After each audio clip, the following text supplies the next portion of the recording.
sekalian, para wartawan, alhamdulillah pada hari ini kita bisa melaksanakan satu kegiatan pengalihan rukbasan dari Kementerian Imigrasi dan Pemasyarakatan ke Kejaksaan. Kegiatan pada hari ini adalah merupakan tindak lanjut dari pertemuan Menteri Imigrasi dan Pemasyarakatan dengan Bapak Jaksa Agung ya beberapa waktu yang lalu, dan beliau menugaskan kami Sekjen dan Pak Jaksa Agung Muda Pembinaan ya untuk melakukan koordinasi kolaborasi sehingga alhamdulillah pada hari ini kita bisa menyerahkan rukbasan sebagai pilot project untuk tahap pertama.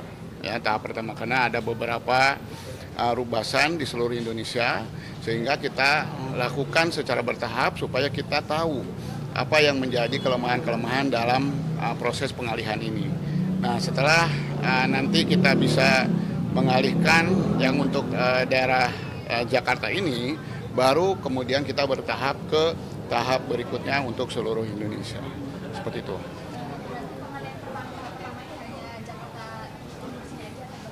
Ini Jakarta saja di sini. Iya, wilayah Jakarta. Kedepannya ada berapa rukbasan lagi yang akan dialihkan? Ada berapa rukbasan? Ada 64 rukbasan. Di seluruh Indonesia? Seluruh Indonesia, seperti itu. Nanti di bawah Kejaksaan atau di bawah BPK? Untuk pengelolaan barang bukti di bawah Badan Pemberantasan Aset. Iya. Nanti dikelola BPA? Iya, oleh BPA. Pak Amir? Iya. Nanti di sini nanti hanya untuk barang bukti dari Kejaksaan aja atau ada dari KPK mungkin? Keseluruhan, karena rukbasan ini kan keseluruhan. Jadi dari tingkat penyidikan, mungkin dari kepolisian atau instansi lain juga KPK bisa menitipkan di Tadi kan ada mobil yang punya tersangkanya KPK. Ya, memang rukbasan ini untuk barang sitaan dan barang rampasan negara, jadi boleh.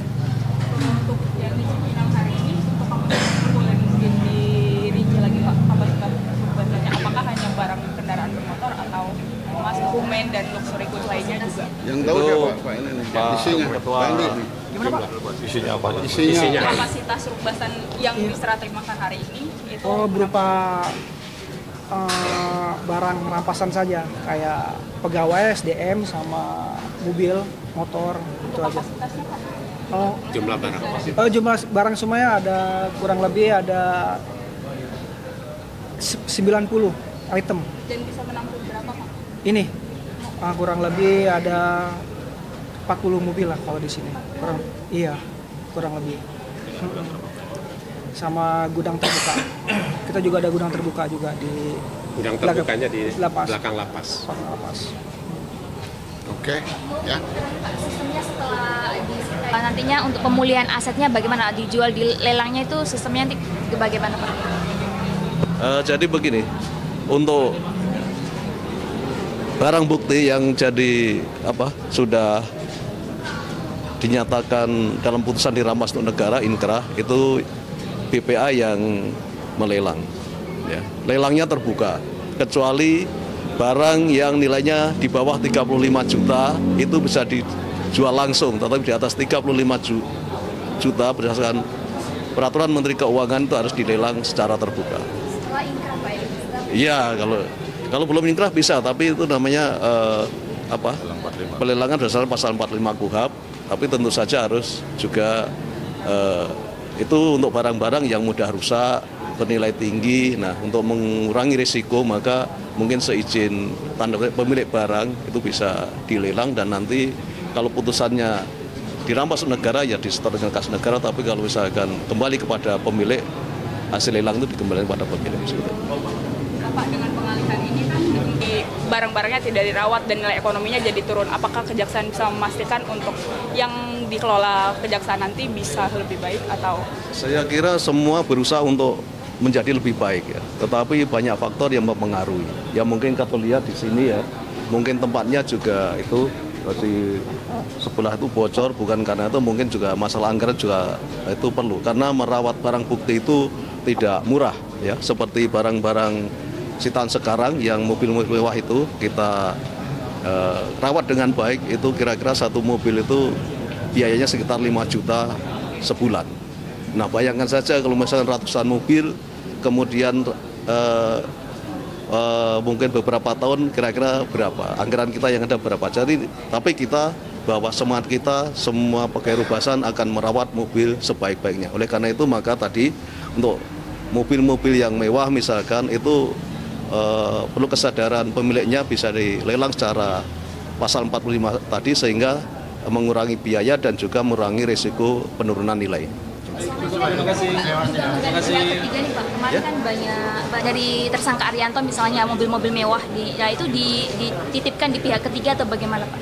Kan selama ini diundang di pihak ketiga. Ya itu makanya kita baru nyari formulasi yang baik sehingga mobil itu tidak, kalau bisa tidak turun nilainya ya seperti itu. Jadi memang banyak hal yang harus diselesaikan. Ya. Jadi kan bakal nambah Rubasan sendiri atau tetap itu? Insya Allah kami berusaha untuk menambah Rubasan. Ya, itu. Tapi itu nanti. Kami semua tergantung nanti kita lihat ya. Tapi tolong dibantu kawan-kawan dari media bagaimana nanti bisa mengelola barang rampasan, barang bukti dengan baik. Nanti tanya Pak Kapus. Ini Pak Kapus nih. Nah ini yang sekarang sudah bikin poin.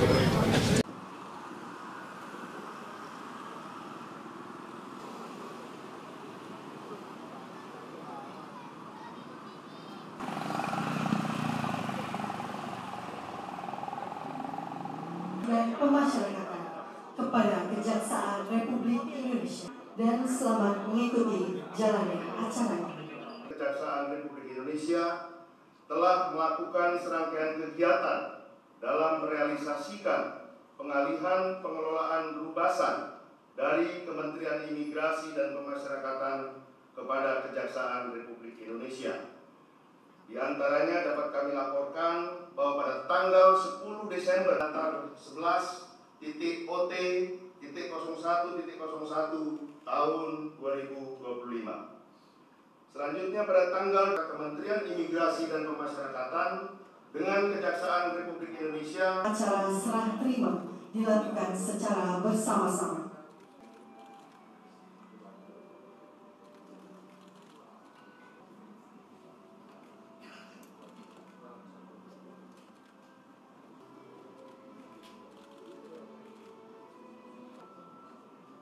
Dilanjutkan dengan foto.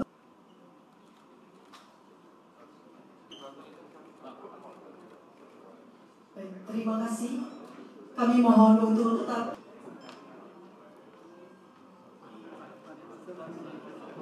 didampingi oleh Sekretaris Jenderal.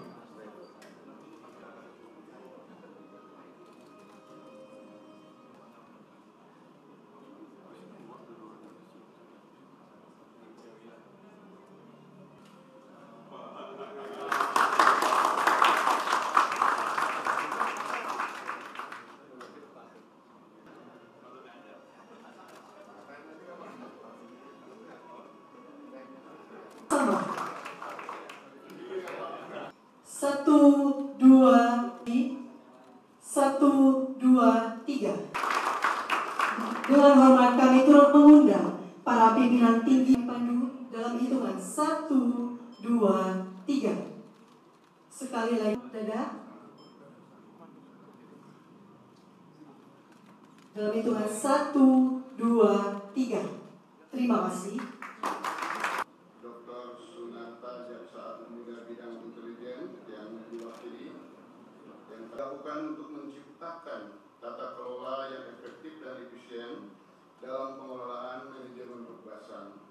Sebagaimana kita ketahui bersama, Kejaksaan Republik Indonesia sebagai lembaga penuntut umum memiliki kewenangan penuh dalam proses penyidikan dan penuntutan perkara. Dengan pengalihan ini diharapkan akan terjadi sinergi yang kuat dalam pengelolaan barang bukti dan rampasan negara, mulai dari proses penyitaan hingga eksekusi putusan pengadilan, serta meningkatkan akuntabilitas. Khusus Jakarta dan hadirin sekalian yang berbahagia. Pertama-tama, mari kita panjatkan disebut keadaan Kota.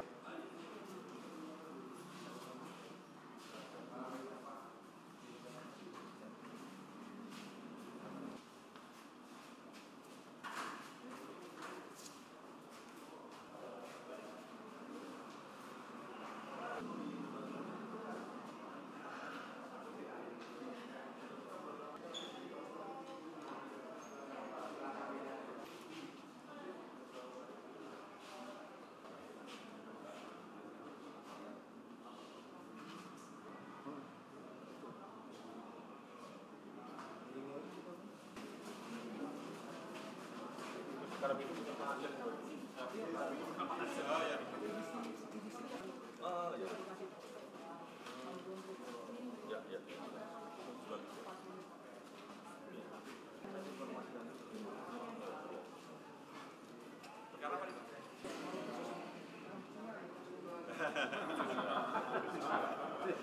itu rongsor.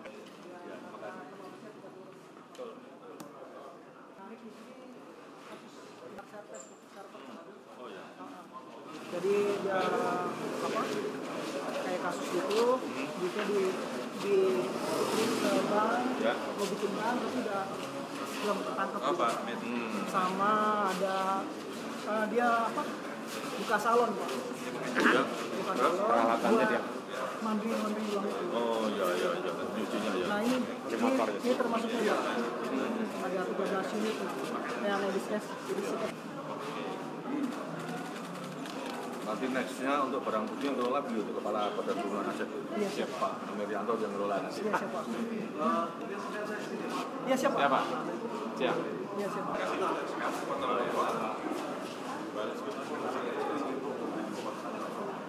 Area 10 berdua ya.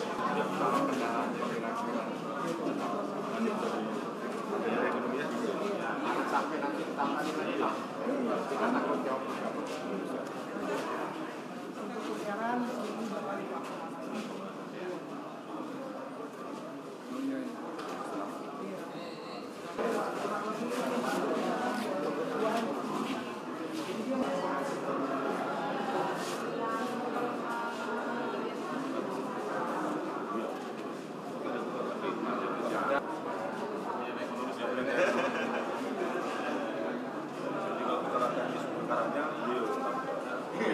Secara fisik pengelolaannya. Kalau saya cuma bagian serah terimanya. Ya, tangan Pak. Untuk berserah terima ke saya. Masih di beliau ya.